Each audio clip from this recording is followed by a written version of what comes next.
Hi guys, welcome back to the Tech Chat, where today I'm reviewing the Haier Pad W103. This is a 10.1 inch Windows 10 touchscreen tablet laptop hybrid. Now you'd be forgiven if you've never heard of Haier. They aren't especially well known here in the UK or the US, especially compared to big brands like Acer, Asus and Lenovo. But this Chinese company is growing, and this little 2-in-1 is actually pretty interesting. On the face of it, this is just another Windows 10 10.1 inch tablet. There's not really a whole lot to write home about, and the chunky bezels make it look a bit dated. But even though the 1280 by 800 resolution display isn't anything particularly special, doesn't look that sharp, the fact that it uses an IPS panel is actually pretty good. Sure, the glossy screen is a bit reflective and it does lack some contrast, but to get an IPS panel on a laptop or tablet of this sort of price range is actually pretty impressive. In terms of design, it's a bit of a mixed bag. On the one hand, the chunky bezels, as I say, do make it look a little bit dated, but the back looks reasonably stylish and quite professional with its two-tone silvery grey colour scheme. Since we're talking about design and style, I think it's about time we introduce the tablet's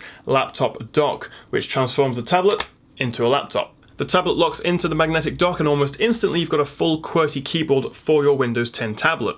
In my unboxing of the Haier Pad, I actually struggled to find out how to make the bloody thing stand up straight once it's docked, but it's actually very simple. It just requires a bit of origami as you fold the back cover to make a stand. It's actually pretty cool and works well as long as it's on a flat surface like a desk, but using it on your lap or in bed isn't such a good idea, as the narrow stand can quite easily bend with the whole thing falling down. Similarly, if you try and perch it forward a bit so it doesn't fall back, it highlights the dock's weak magnets. It's far too easy for the tablet to disconnect from the dock and then just simply fall flat onto the keyboard. To be fair to Haier, it is a nice idea and it does work well if using flat on a desk, but the origami smart cover style stand just isn't as practical or reliable as it needs to be. More often than not though, if I didn't need to get proper work done and didn't need to do typing, I'd just pull the tablet out of the dock and use it as a tablet instead.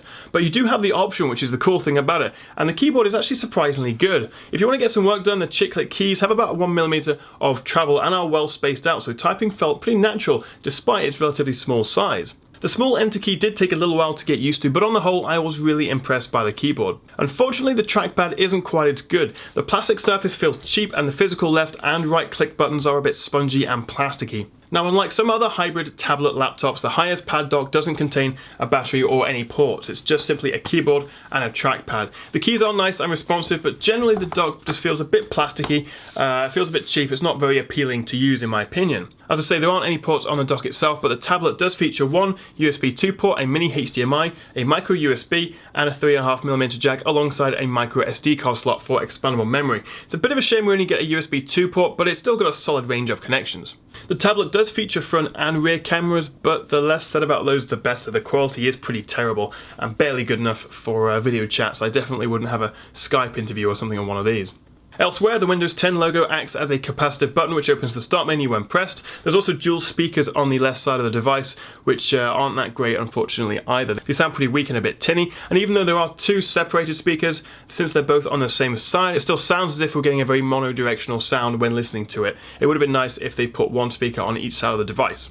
Overall, the tablet and the keyboard dock are pretty thin at just 9mm thick and fairly lightweight too, at about 1.3 pounds or 589 grams, so it's definitely portable, and the fact that you have the option to use the tablet by itself or docked with the keyboard makes it quite a bit more useful to have around. Inside we have an Intel Atom Z3735F, I believe, Bay Trail chip and 2GB of DDR3 RAM, which do a good job of making it feel fast and responsive to use. Scrolling through websites in the Edge browser is smooth and responsive, and general desktop tasks feels quick as well. But even though it's not using Intel's latest Cherry Trail processor, it's not that bad at all for office work, for web browsing, watching videos, and maybe even a little video editing. But I'm sure, as most of you know, you could have a brand new Skylake i7 set up with a 980 Ti graphics card, but it still could feel slow and take ages to boot because it's being held back by a physical hard drive. The good news is that the Haier Pad uses solid-state flash storage, so it feels much faster than actually many mid-range laptops that do still use a physical hard drive. The bad news though is that while it is fast, there is only 32GB of it. In fact, there's only 17GB actually usable. But don't worry, it's not the end of the world because it does support micro SD cards to expand the memory. So just how capable is the Haier Pad W103? Well, as I say, it's great for web browsing, office work, and even a bit of Premiere Pro and Photoshop. They work well on it as long as you're not editing loads of really high resolution photos or 4K. But you know, standard 1080p sort of video editing is fine on the Haier Pad. But one thing it's definitely not good for is gaming. Not only is there barely any space to install a game, I downloaded Counter-Strike Global Offensive and had about 2 GB left of storage to play with, but it's also just simply not powerful enough to run the game at anywhere near playable frame rates.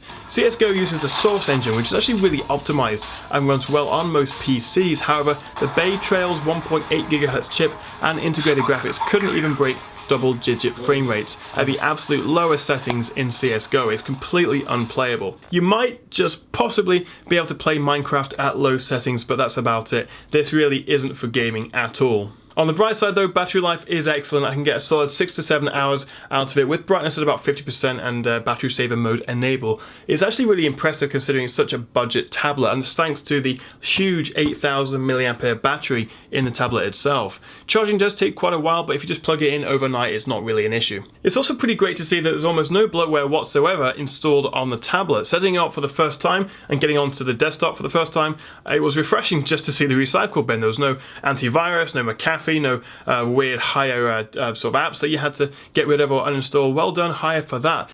So the Haier Pad offers a unique smart cover dock. It's got a solid IPS display, fantastic battery, and is actually a surprisingly responsive little Windows 10 tablet. But as nice as the keyboard is, the dock's folding design isn't that practical, and some parts of the tablet's design and look do feel a little bit cheap. But the biggest issue for the Haier Pad is the strong competition from the likes of the similarly priced Asus Transformer notebooks. But I do actually quite like the Haier Pad W103, despite its flaws, and although it's not something I think I would personally buy, if you are in the market for a budget Windows tablet or laptop, it's a solid choice and would be great for students who need to take notes in lectures, but also say want to watch Netflix in the evening.